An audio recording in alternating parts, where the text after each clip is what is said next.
con usted, ministro, y con toda la población.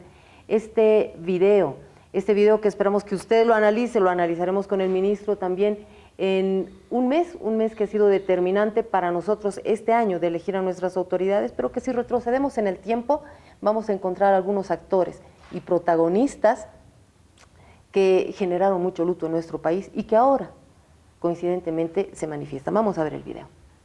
Este es un tema en la que solamente hay dos clases de bolivianos, los que están con la dictadura y los que están con la democracia. ¡Bravo! Y aquí estamos los que estamos con la democracia. ¡Sí, señor! Y otra cosa más, para derrotar a la dictadura, como todo el mundo lo ha dicho aquí, necesitamos unidad.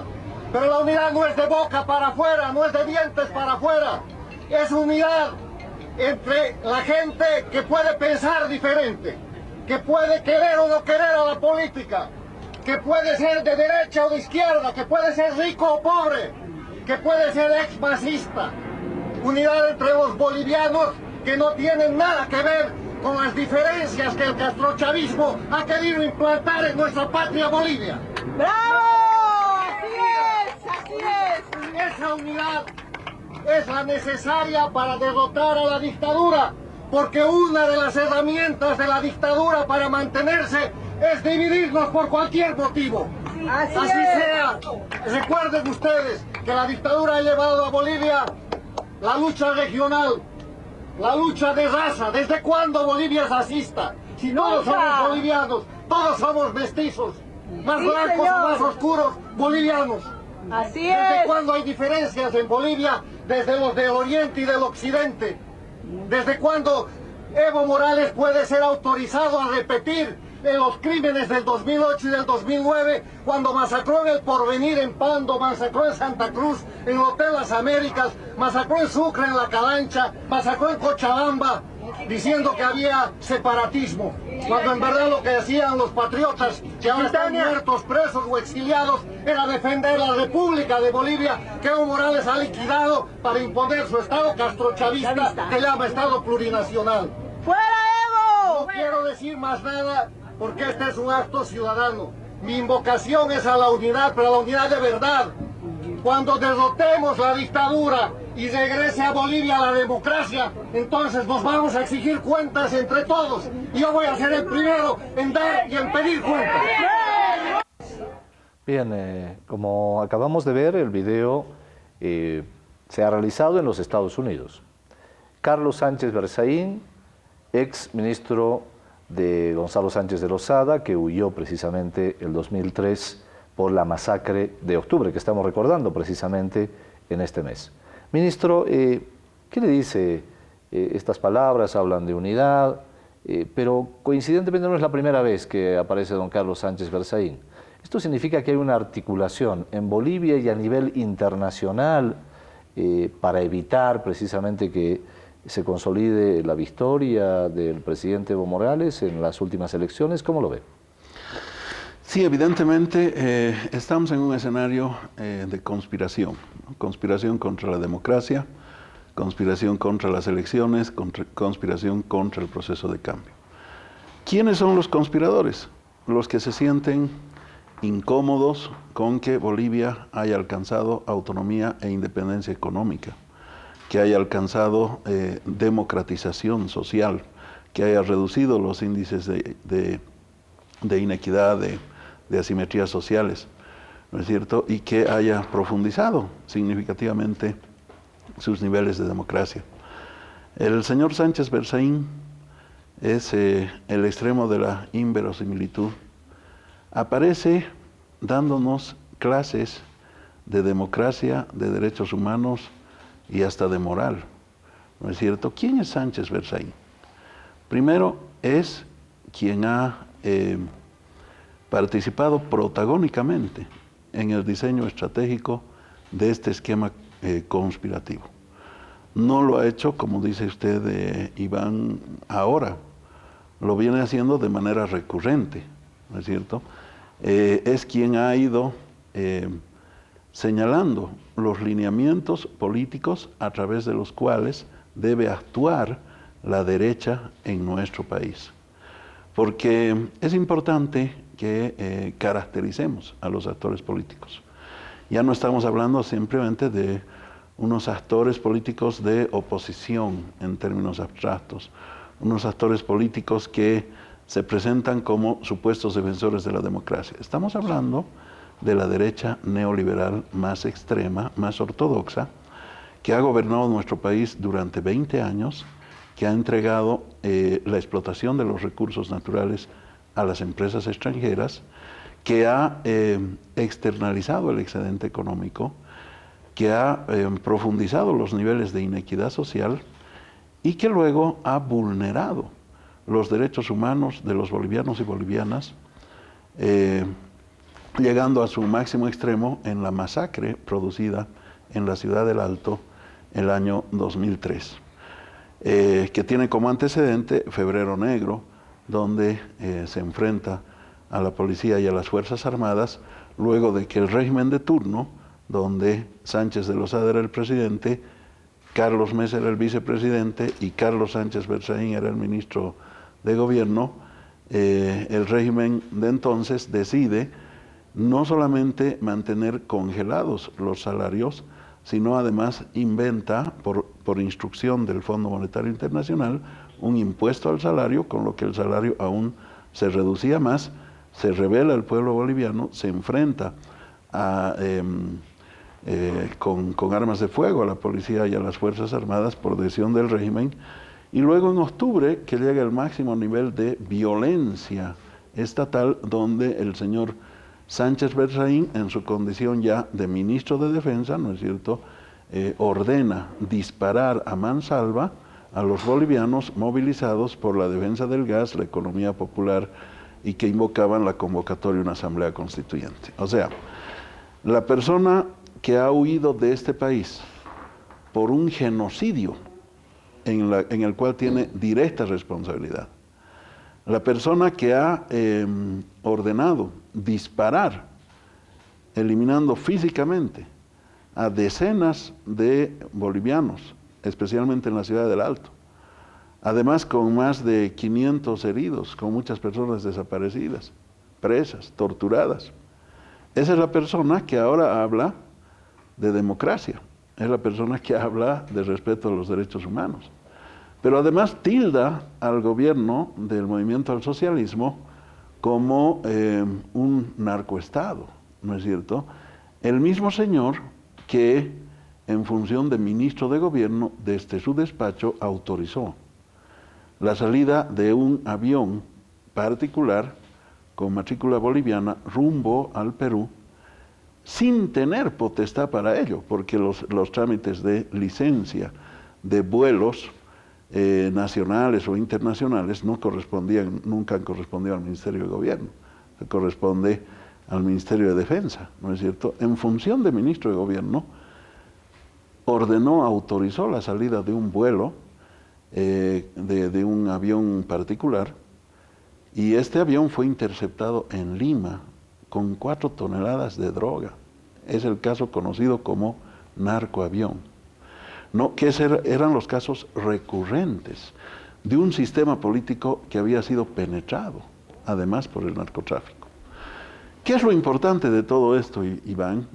Ivonne, es que por fin podemos visualizar a quién está detrás de todos estos hechos de violencia y confrontación entre bolivianos, que es lo que se está intentando desarrollar en estas jornadas, lamentablemente, en nuestro país, ¿no es cierto? Son los mismos que ordenaron masacrar, son los mismos que huyeron por delito de genocidio, los que ahora aparecen como los que reclaman por la democracia en Bolivia.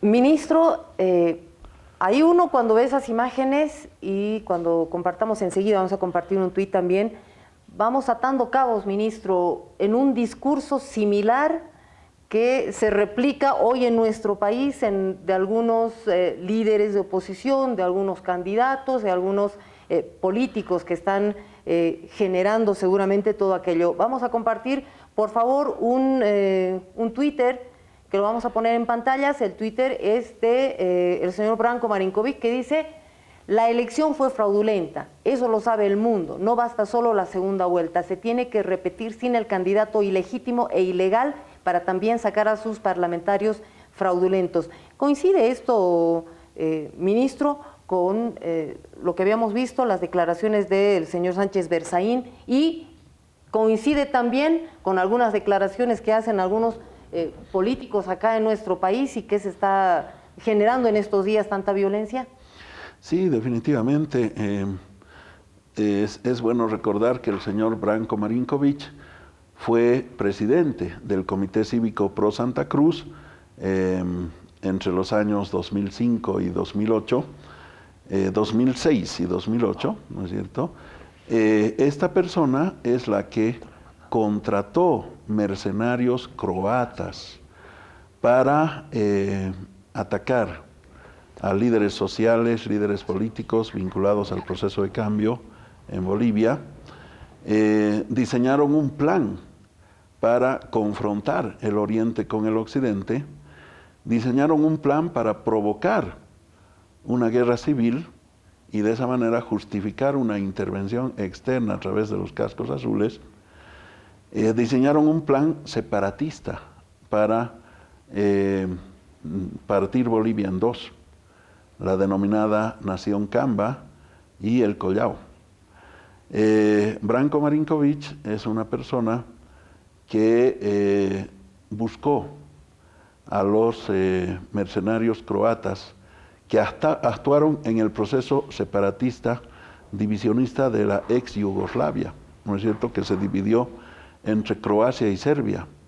Entonces esta persona, conjuntamente con el embajador de Estados Unidos de entonces, que había participado también en ese proceso, que era un experto para diseñar estrategias confrontacionales internas y dividir a los países, intentaron dividir Bolivia, intentaron generar una confrontación violenta, ¿no es cierto? Sánchez Berzaín, de la manera más cínica, habla de que este gobierno es responsable de una masacre en el caso del Hotel Las Américas. En el caso del Hotel Las Américas, un grupo de mercenarios fuertemente armados, ¿no es cierto?, fue interceptado por la Policía Nacional y todas las pruebas fueron absolutamente contundentes, ¿no es cierto?, incluido un video en el cual el señor Rocha, líder de esta organización, anunciaba su partida a Bolivia para lograr la independencia de Santa Cruz. El mismo Manfred Reyes Villa saludaba efusivamente en un discurso que Santa Cruz iba a ser independiente de Bolivia, ¿no es cierto? O sea, estos son los antipatria.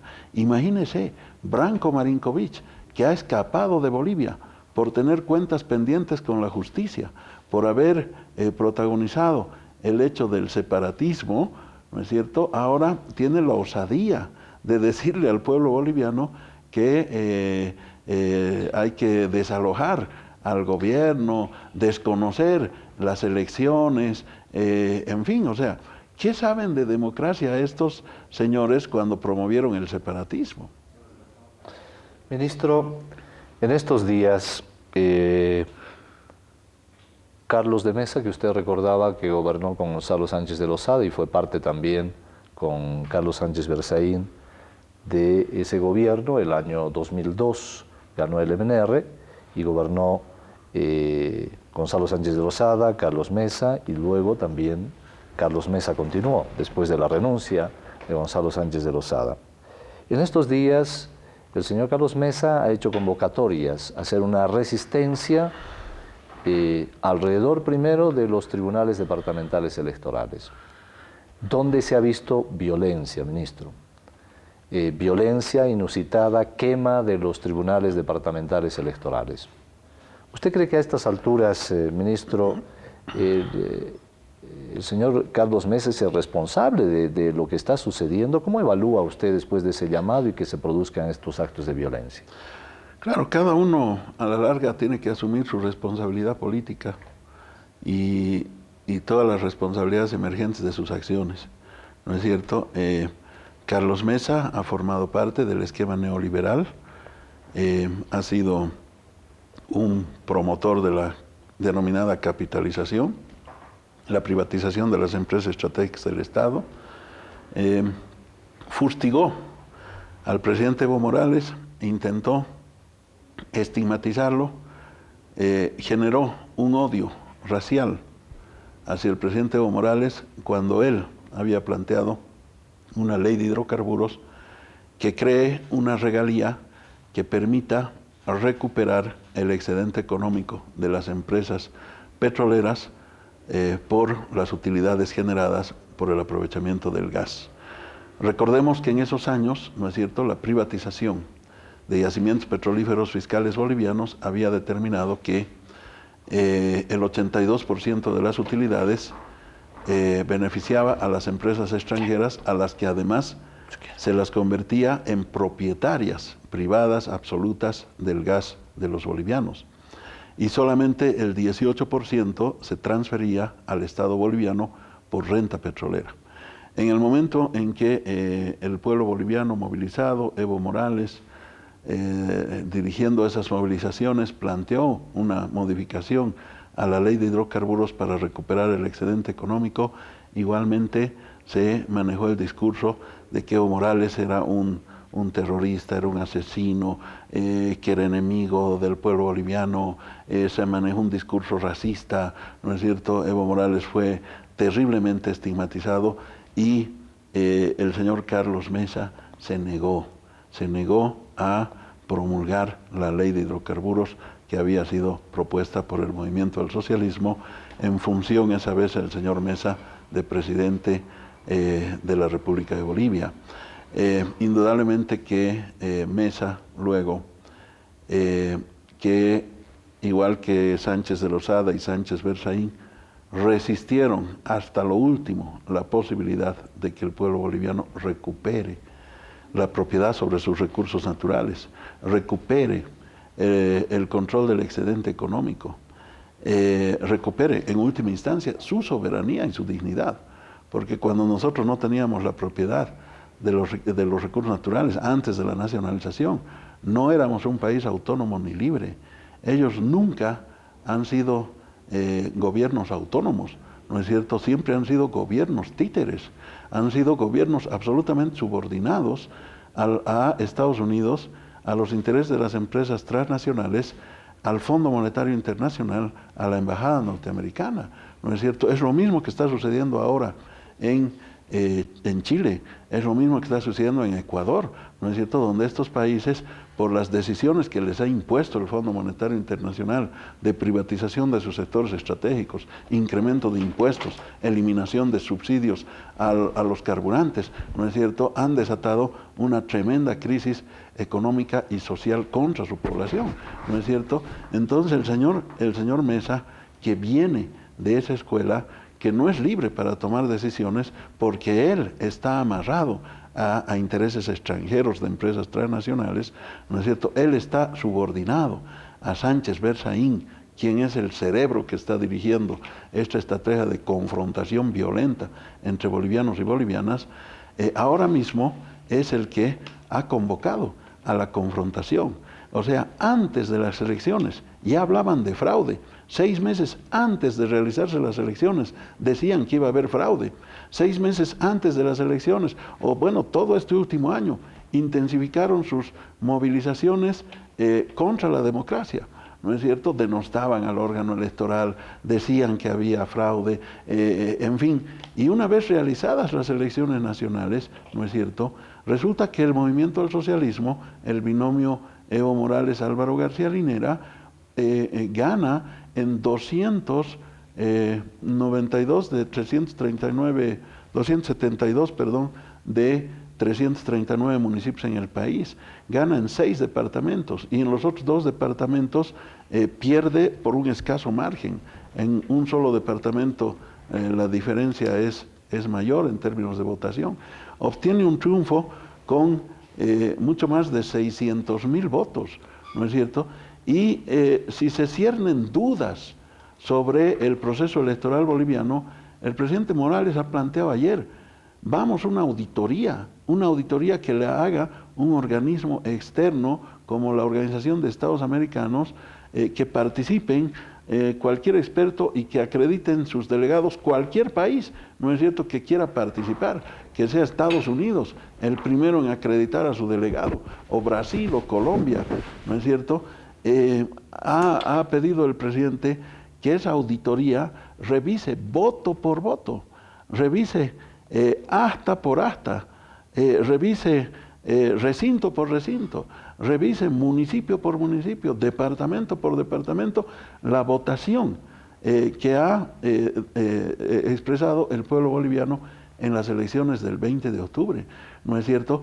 Pero cuando rechazan las elecciones, rechazan la auditoría, una auditoría externa, ¿no es cierto? Una auditoría externa. Rechazan las elecciones y rechazan la auditoría externa para verificar los resultados de esa elección, es que están en un esquema conspirativo, ¿no es cierto?, conspirativo contra la democracia, porque no interesa ya las elecciones, no interesa la auditoría, lo que interesa es desalojar al movimiento del socialismo en función de gobierno, porque ya no se puede tolerar que los sectores estratégicos de la economía boliviana sigan manejados por el Estado boliviano. Hay muchos intereses sobre el litio fundamentalmente. El litio es la nueva energía, ¿no es cierto? El litio es el recurso estratégico que le va a permitir a Bolivia dar el gran salto a la industrialización, ¿no es cierto?, al crecimiento económico sostenido que ha tenido en estos últimos años. Por eso estas movilizaciones apuntan a destruir lo que se ha conseguido en estos años. Estas movilizaciones apuntan a afectar la economía. ¿Cuánto estamos perdiendo los bolivianos y bolivianas? Más de 9 millones de dólares por día, ¿no es cierto?, de movilizaciones que se registran en el país. Entonces se pretende afectar la economía para que ya no haya crecimiento económico, para que no haya doble aguinaldo, ¿no es cierto? ¿Y por qué se pretende afectar la economía? Porque la economía boliviana está bien.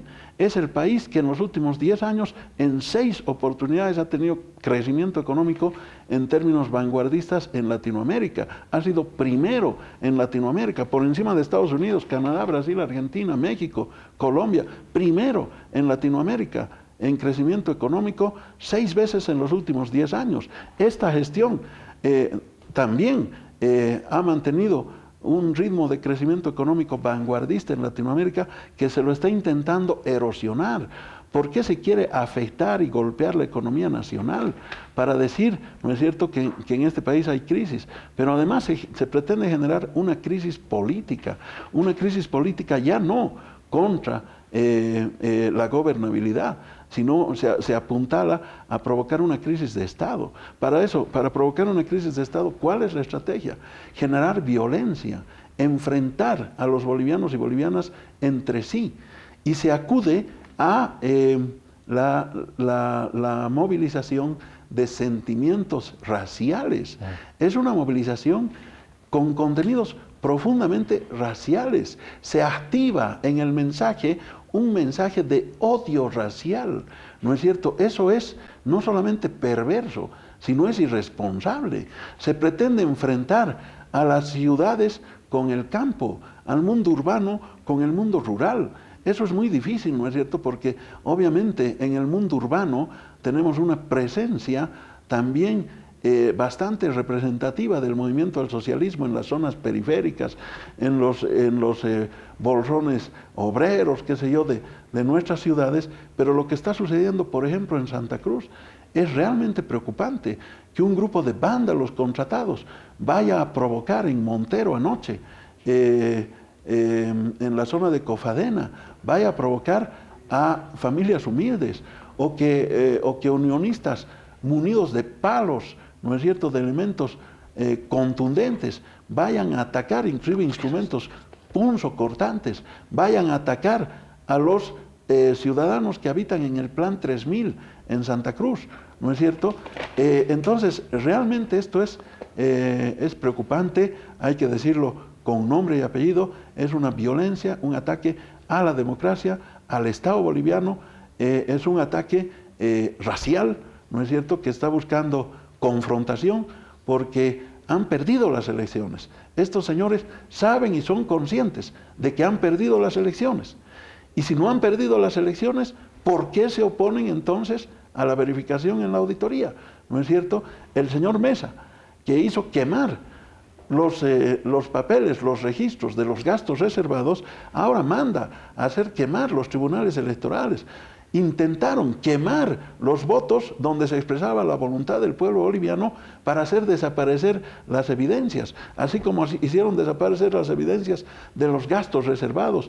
Esa ingente cantidad de recursos que disponían de la manera más discrecional, que se distribuían entre los ministros de manera corrupta, ¿no es cierto?, que compraban dirigentes cuando estos se movilizaban o resolvían cualquier tipo de conflictos, que compraban jueces, torcían la ley pagando fiscales o pagando con maletines negros finalmente a parlamentarios opositores cuando necesitaban reunir votos. Esos eran los gastos reservados. ¿Quién ordenó incinerar los registros de esos gastos reservados? El señor Mesa. Ahora pretendía incinerar el voto del pueblo boliviano para hacer desaparecer la evidencia de que el MAS ha ganado las elecciones nacionales, ¿no es cierto? Entonces, obviamente, hay responsabilidades directas que coinciden con lo que sucedió en el pasado, porque a veces pareciera caprichosamente que la historia tiende a repetirse, pero lógico, cuando hay personas que no son democráticas, cuando hay personas que desprecian la diferencia racial, cuando hay personas que pretenden ordenar las relaciones sociales racializándolas, ¿no es cierto? Entonces, ese tipo de personas conservadoras, racistas, antipatria, ¿no es cierto?, que no están de acuerdo con la nacionalización, que no están de acuerdo con que el Estado boliviano maneje sus sectores estratégicos, que añoran que volvieran las empresas extranjeras para darles la propiedad de nuestros recursos, en fin, esas personas obviamente pensaban así en el pasado, lo sumieron a este país en el subdesarrollo, en la pobreza, en el atraso, y son las mismas personas que vuelven con las mismas artes, con las mismas armas, con las mismas estrategias para intentar volver al pasado. Ministro, ¿en qué magnitud se contradice el discurso con las acciones? Porque escuchábamos también que se decía, estas movilizaciones que se realizan en el territorio nacional son pacíficas, la gente no quiere pelear, no quiere discutir, sin embargo nosotros vemos un alto grado de racismo y de violencia, la gente está bastante alterada, ministro, la profesión periodística está también sufriendo muchísimo. Queremos compartir con usted estas imágenes de la cuenta Twitter de una periodista de la Red 1, María José Molinedo Holanda, que publicó esta noche: un grupo de jóvenes amenazó con quemarme por hacer mi trabajo de cobertura periodística cerca de la residencia presidencial en la zona de San Jorge. Me insultaron, se burlaron, me humillaron como mujer y profesional. Basta de violencia, dice. Y otro Twitter dice: pido garantías para nuestra labor. En realidad es una publicación que ella hizo en su página de Facebook. Pide garantías para la labor periodística, y es que ellos también están sufriendo estas agresiones. Yo quiero complementar ahí, ministro, el tema y lo que usted mencionaba con la audiencia. Hemos escuchado quienes conforman el CONADE, por ejemplo, el doctor Luis Larrea ha señalado que el presidente debería ir a gobernar al campo, declaraciones que las ha realizado en estos días pasados, o el propio rector de la Universidad Mayor de San Andrés, que decía que el presidente no ha cursado la universidad, que debería ir a trabajar con los sindicatos. Son frases indudablemente que tienen que ver con lo que estamos viendo en las calles, ministro, en estos días: racismo, discriminación, y lo más grave, lo que usted decía, ministro, quieren confrontar a los bolivianos, que eso es gravísimo. Ministro, en estos días, ¿qué reportes ha recibido usted sobre hechos y amenazas de violencia? Hay una periodista que reclama, no le dejaron hacer su trabajo, dejan pasar a algunas personas, a otros los discriminan, en fin, estamos viendo muchas imágenes que llegan particularmente de Santa Cruz, de mucho odio, de mucho racismo, ministro. ¿En qué puede desencadenar estos elementos a los cuales se está impulsando a ciertos sectores de la población? Lo que ellos quieren es sangre, lo que ellos quieren es muerte. Hay que decir las cosas por su nombre, eso es lo que ellos quieren. Ahora, de dientes para afuera, en los últimos días empiezan a decir: no, nuestras movilizaciones tienen que ser pacíficas. Falso. Si van a ser coherentes con lo que profesan y con lo que hacen, ¿por qué van a atacar y provocar sedes sindicales mandan gente a destrozar, a quemar sedes sindicales, instituciones públicas, amenazan personas, amenazan autoridades, amenazan líderes sociales, los amenazan de muerte, amenazan periodistas que no se alinean con su estrategia radicalmente fascista, ¿no es cierto? ¿Y cuál es el componente por el cual se han cohesionado estos actores políticos de la derecha? El componente es precisamente el odio racial. Y el odio racial es un sentimiento, ¿no es cierto? El odio racial, bueno, puede tener una explicación sociológica. De hecho, hay innumerables teorías sociológicas que consideran que este tipo de razonamiento, que corresponde al siglo XVII, ¿no es cierto?, corresponde a esas épocas en las que se creía que había personas con sangre azul y que había el vulgo que era inferior, ¿no es cierto? Creían que la biología, las características biológicas de las personas determinaban el desarrollo racial. Imagínense, eran tiempos del oscurantismo, eran tiempos de la ignorancia, ¿no es cierto? Ahora, pretender activar sentimientos racistas tiene la ventaja de que es un sentimiento que puede dogmatizarse, ¿no es cierto? Porque ahí se pierde objetividad. El racismo es un sentimiento subjetivo, ¿no es cierto? Entonces se pierde objetividad. Y por eso alguna gente puede ser fácilmente manipulable. Ahora, este sentimiento racista además está acompañado de violencia, una violencia inusitada. ¿Y cómo se maneja la violencia? A través de la provocación. Miren ustedes los movimientos sociales, la misma policía, están aguantando humildemente, estamos aguantando, soportando tantos insultos, tantas provocaciones, tantas agresiones, las estamos soportando, ¿no es cierto? Humildemente, porque hemos construido este proceso de cambio en paz, porque este país ha conquistado uno de sus más grandes patrimonios, que es vivir pacíficamente. Nosotros no somos Colombia, nosotros no somos México, no somos el triángulo centroamericano, nosotros no somos Brasil, ¿no es cierto? Somos un país pacífico. Por eso este es uno de los países más seguros del continente, ¿no es cierto? Lo dicen los registros y organismos internacionales. Ese elemento es el que se quiere vulnerar, la convivencia pacífica que hemos logrado entre bolivianos y bolivianas.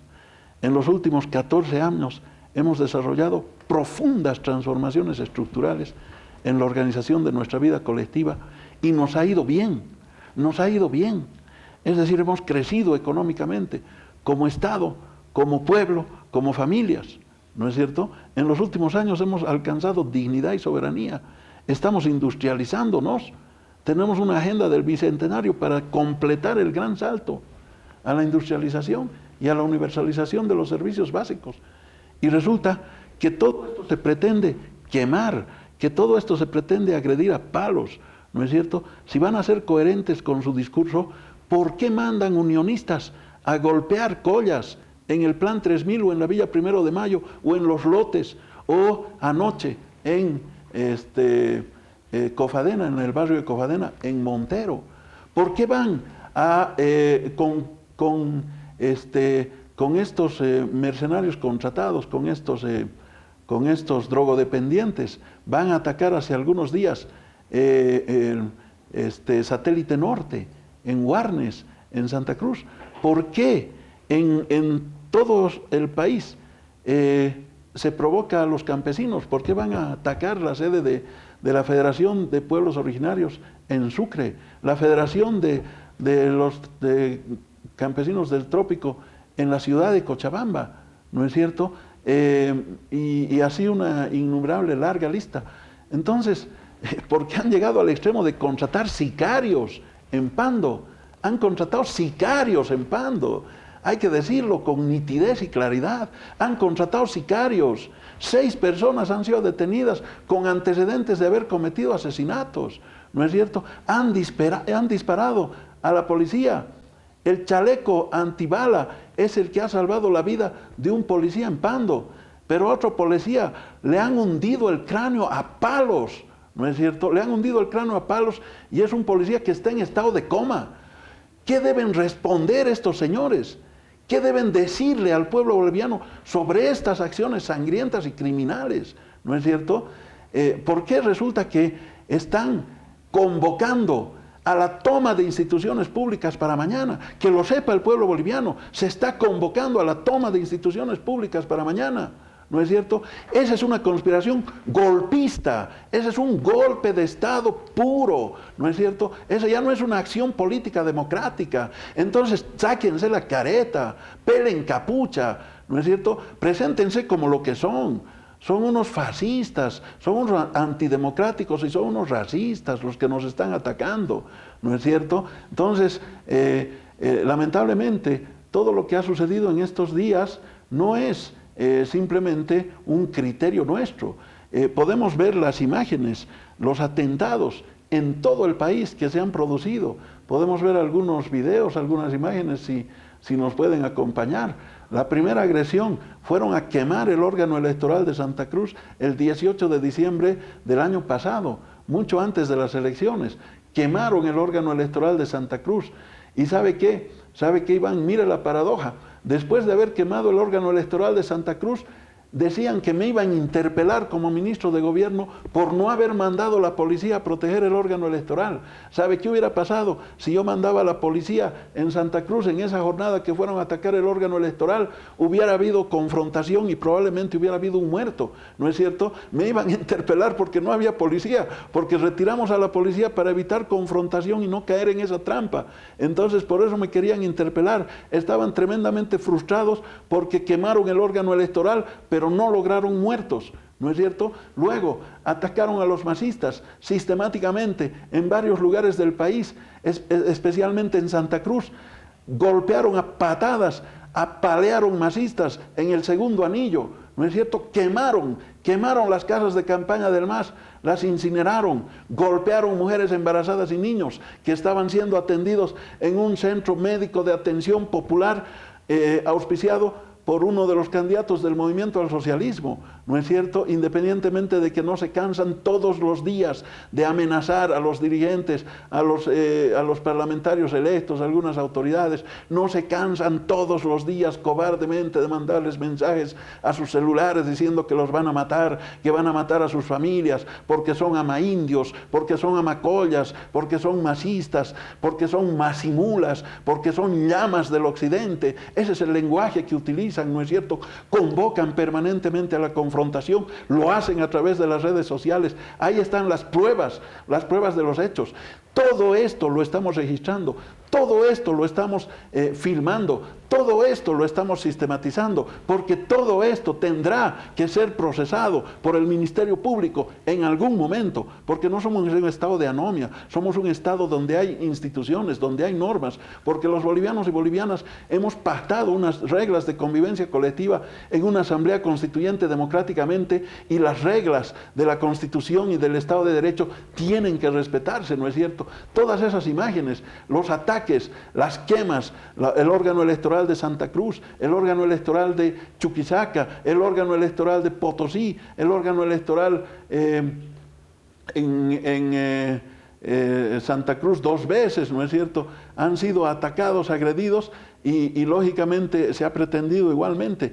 Todos los días recurrentemente van con dinamitas inclusive a provocar a la policía, a la Plaza Baroa. Todas las noches van a la Plaza Baroa, quieren quemar el Tribunal Electoral de la Plaza Baroa, ¿no es cierto? Quieren quemar sus instalaciones, ¿no es cierto? Ese accionar ya no es un accionar razonable, ya no es un accionar político, es un accionar perverso, es un accionar premeditadamente planificado para generar muerte, ¿no es cierto? Lo que les falta a muertos, porque con muertos podrían decir, ahora sí, podemos demostrar que estamos en una dictadura. Ministro, hace algunos días se ha detenido una persona con un fusil en inmediaciones de la Plaza Baroa que contenía perdigones de metal. Y sabemos lo que puede significar la utilización de este tipo de armas. Ministro, hay molestia en algunos sectores porque no los están dejando trabajar. Escuchamos todos los días, por ejemplo, gente del transporte o comerciantes, gremialistas, personas que quieren hacer sus actividades porque viven al día. Hay una molestia natural porque, bueno, bloquean y no están dejando trabajar. Usted ya lo ha sintetizado, quieren afectar el aparato económico, el crecimiento de Bolivia, quienes están promoviendo estos hechos de violencia. Hemos escuchado a algunos sectores incluso que hablan de cercos, ministro, para el tema de no dejar que se provea de alimentos a algunas ciudades. Y eso indudablemente preocupa, ministro, sobre todo porque, claro, a la gente en este momento, quienes son los más afectados son los que tienen ingresos pequeños o medianos, ministro, que les afectan, porque los que tienen mucha platita quizás no les vaya a afectar significativamente que no haya alimentos. ¿Cómo ve este escenario? Claro, Iván, resulta que el pueblo boliviano es un pueblo tremendamente trabajador, ¿no es cierto? A ver, veamos, un gremialista que trabaja con toda la familia, un gremialista, cuando nosotros vamos al gabinete a las 5 de la mañana el miércoles, resulta que el gremialista, una hora antes, con toda su familia, ya está instalando su puesto, está tomando todas sus previsiones para servir a la gente. Y cuando nosotros volvemos a la medianoche o pasada la medianoche después de la jornada de trabajo, ese gremialista sigue trabajando con toda su familia, ¿no es cierto? Igual un transportista. En fin, es un pueblo tremendamente trabajador. Entonces resulta que hay gente que está perdiendo plata, hay gente que está siendo afectada. Y fíjese usted lo que me decía un empresario anoche en Santa Cruz. Me decía, hablan de dictadura quienes tienen amordazado al pueblo, quienes no le dejan circular, quienes no le dejan salir de su casa, quienes no le dejan abrir su negocio, su venta para trabajar. ¿No es cierto? Esos hablan de dictadura, eso es dictadura. Bloquear, ir a agredir al que quiera trabajar, al que quiera vender, al que quiera prestar un servicio, al que quiera desarrollar su vida cotidiana. Eso es dictadura, ¿no es cierto? Ahora, lamentablemente, estamos en una situación en que hay sectores que están pronunciándose muy molestos, casi desesperados. Están pidiendo que ellos se van a organizar para trabajar. También movimiento campesino que se está pronunciando, diciendo, vamos a ir a un bloqueo de caminos entonces. ¿No es cierto? Esto es preocupante. Pero ¿qué está expresando? El pueblo ha estado soportando humildemente todas estas agresiones y provocaciones. Nosotros hemos pedido que no entremos al juego de la confrontación, que no entremos. Entendemos que los sectores sociales, los movimientos sociales, se van a seguir pronunciando, ¿no es cierto? Pero en torno a qué deberíamos pronunciarnos, a que básicamente, si se observan las elecciones, vayamos a la auditoría externa. Vayamos a la auditoría externa. Y si no se quiere ir a la auditoría externa, es que realmente no se quiere verificar cuáles fueron los resultados de las elecciones por parte de la derecha boliviana. Segundo, nadie tiene derecho, ningún organismo externo tiene derecho a adelantar criterio político. Y si alguien lo ha hecho, ¿no es cierto?, en afinidad con algunas vocerías de la derecha, nosotros somos un Estado soberano, que nos regimos por una Constitución. Nuestra Constitución dice, las elecciones se ganan con 51% de los votos, o 50% más uno, más bien, y cuando no hay 50% más uno, pero la primera mayoría supera el 40% y tiene una diferencia de más de 10% con el segundo, ese es el frente u organización política que ha ganado las elecciones. Ahora, si se quiere cuestionar esto, bueno, vayamos por la vía de la auditoría, no de seguir quemando instituciones y golpeando personas humildes de la población, ¿no es cierto? En torno a eso hay que manifestarse pacíficamente y no caer en el esquema de la confrontación.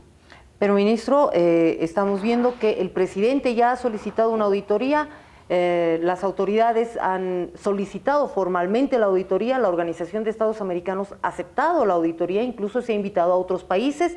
organismos internacionales, partidos políticos, decían nuestras autoridades, quienes quieren participar de esta auditoría lo pueden hacer. Esto para transparentar todo ello. ¿Esto no sería la mejor manera de poner solución a esto hasta esperar los resultados de la auditoría de manera pacífica? Ya se ha aceptado la auditoría por parte de la Organización de Estados Americanos, pero sigue la violencia y el racismo en nuestro país. ¿Cuál es la intención de fondo, ministro? ¿Qué es lo que está pasando? Claro, en realidad eso es lo más razonable. Esa es una gran salida. Es decir, hay que definir el cronograma, la metodología de la auditoría y en tanto, ¿no es cierto?, volver a la normalidad. Y el resultado de la auditoría, como ha dicho el presidente, si se demuestra que hay fraude, adelante, segunda vuelta, ¿no es cierto?, pero que se lo demuestre objetivamente, ¿no es cierto? Ahora, si no se quiere eso, es que se quiere desestabilizar. Si no se quiere la auditoría, es que se está en una estrategia golpista, ¿no es cierto?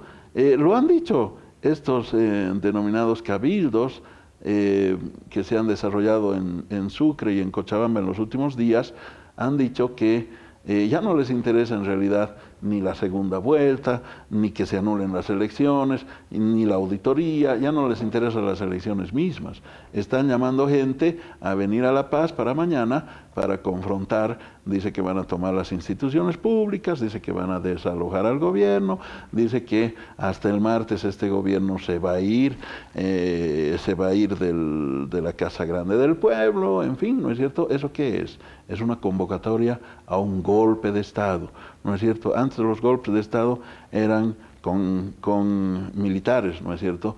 Las modernas formas de golpe de Estado son golpes institucionales. En Brasil lo han hecho con Dilma Rousseff, lo hicieron antes en Paraguay con Lugo, lo hicieron antes en Honduras, lo hicieron también en otros países, pero en el caso boliviano no pueden desarrollar un golpe institucional, porque resulta que no tienen control de las instituciones. Entonces, ¿cuál es el mecanismo de golpe que han elegido? La confrontación racial, ¿no es cierto?, la violencia para desestabilizar a un régimen. Ministro, la convocatoria que han hecho en las últimas horas es iniciar un paro total, así lo están señalando a través de sus comunicados, a partir de las 0 horas, y nos preocupa lo que usted ha señalado, que hay ya anuncios de toma de instituciones para el día de mañana. Si bien es cierto, ministro, que la convocatoria que ha hecho el propio presidente, y usted la ha reiterado acá, es aquellos sectores que se movilicen, que estén en emergencia, pero de manera pacífica. Cuando hay la provocación, ministro, eso es muy complicado, ¿no? Cuando ya la amenaza y sobrepasa también, me decía un conductor, por ejemplo, que tiene que pagar cada mes el vehículo que se ha prestado la plata del banco y que vive todos los días para pagar lo que debe al banco y para pagar también la alimentación de su familia, todos los días tiene que trabajar sí o sí. Entonces hay algunos sectores que, ministro, indudablemente quieren que todo esto de una vez se despeje. Parece todo lo contrario. ¿Cuál sería la exhortación, ministro, el llamado en este momento a aquellos sectores que indudablemente están aguantando, están soportando, pero que tienen este criterio, tienen esta visión de que no pueden esperar mucho tiempo por las necesidades que tienen también sus hogares, sobre todo de aquellas familias más pobres, de aquellas familias humildes o de trabajadores, pequeños productores del campo, de la propia ciudad, ministro, que tienen que vivir al día? Sí, yo entiendo, es una situación dramática para muchos sectores. Imagínense, Santa Cruz está perdiendo 3.5 millones de dólares día. El sector empresarial está muy preocupado porque su producción, sus utilidades, la monetización de sus productos, ¿no es cierto?, está interferida. Igualmente los gremialistas, los comerciantes, los campesinos están desesperados y obviamente ellos anuncian que van a normalizar actividades en las ciudades, los campesinos anuncian movilizaciones en el campo, pero si alguien quiere reactivar una actividad económica o de servicios en una ciudad, nadie debería impedírselo, ¿no es cierto? Es decir, nadie puede arrogarse la autoridad y la atribución de decir, tú no tienes derecho a trabajar. El trabajo es un derecho fundamental establecido en la Constitución Política del Estado, ¿no es cierto? De tal manera que si hay personas que quieren reabrir los mercados, quieren restablecer el transporte, ¿no es cierto? Nosotros deberíamos respetar ese derecho constitucional y la exhortación está dirigida fundamentalmente a los líderes políticos que están dirigiendo estas movilizaciones. Hay una guerra psicológica a través de redes sociales que alertan a la población y causan una especie de psicosis, ministro, porque que va a haber desabastecimiento, que no va a haber nada, que saquen sus dineros de los bancos, que ahora el cerco, que no va a haber alimentos para la familia.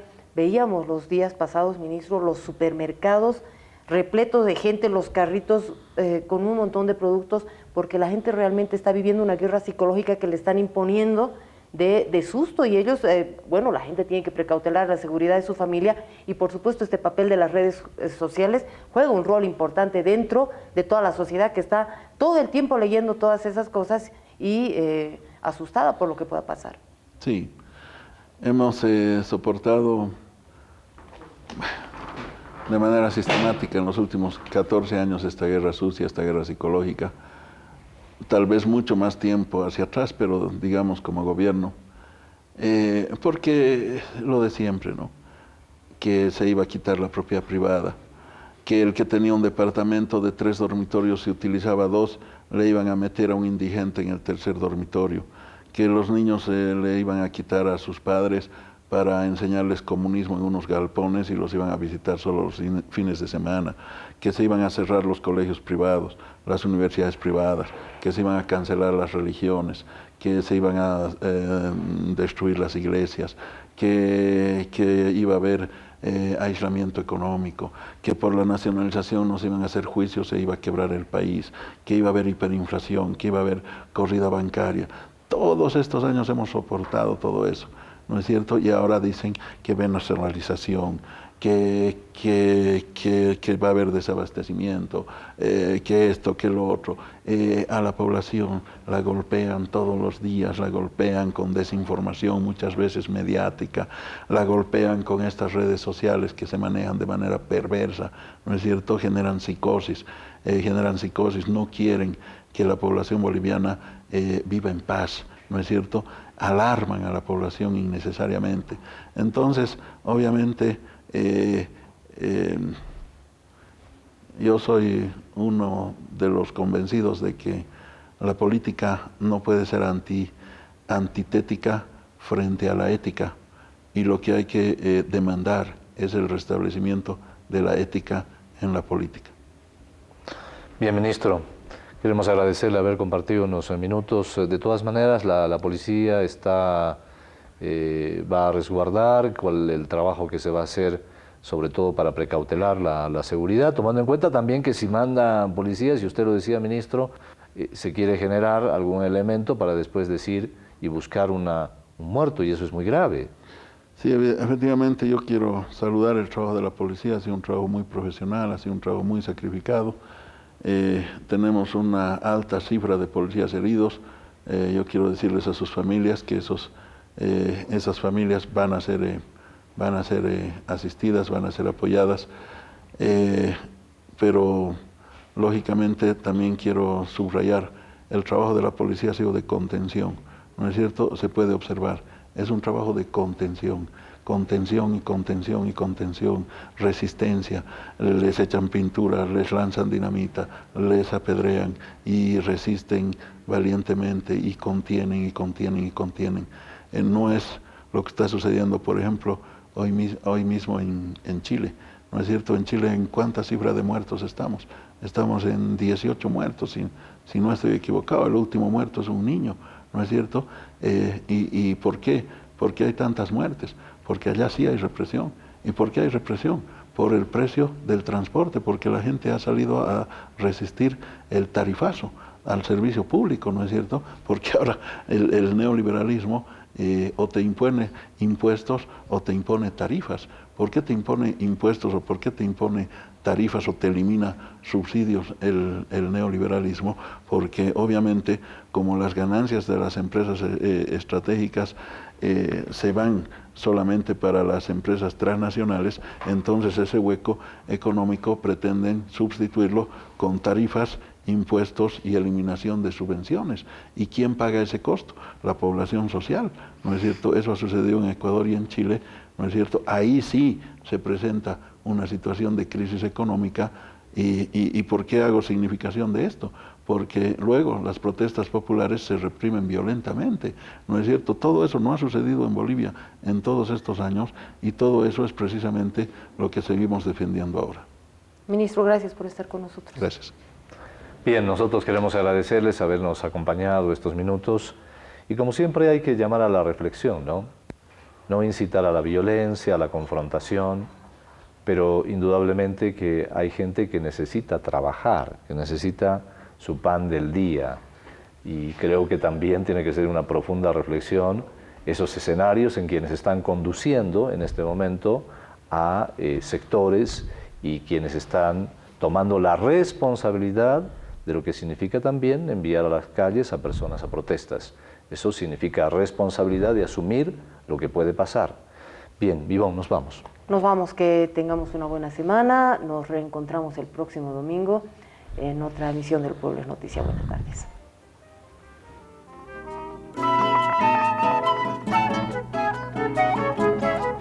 Quiero cantarla para mi querida Sudamérica y para mi amada Bolivia. ¡Ahí se va la primera!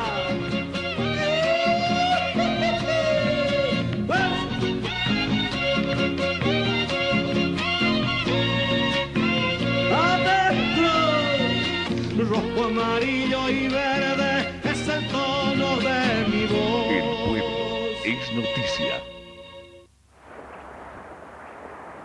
Kailuchaqa wawasninchispa, alchisninchispa. Manaña no canchina sufrinangupa, manaña no canchina sarusca canangupa. Kasiano aima, kinsanen pero aimanaga. Hayukonaga patronaro ha sikanchap hataina.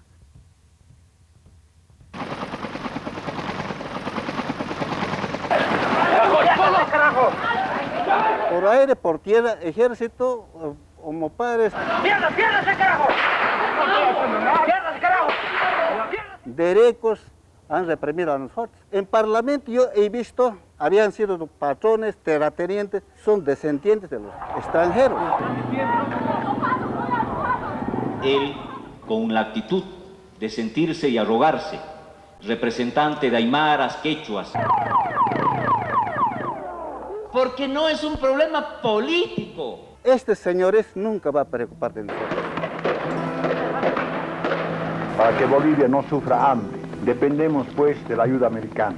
Y la ayuda americana estaba condicionada. Pero ahora la lucha, ¿acaso es todo para el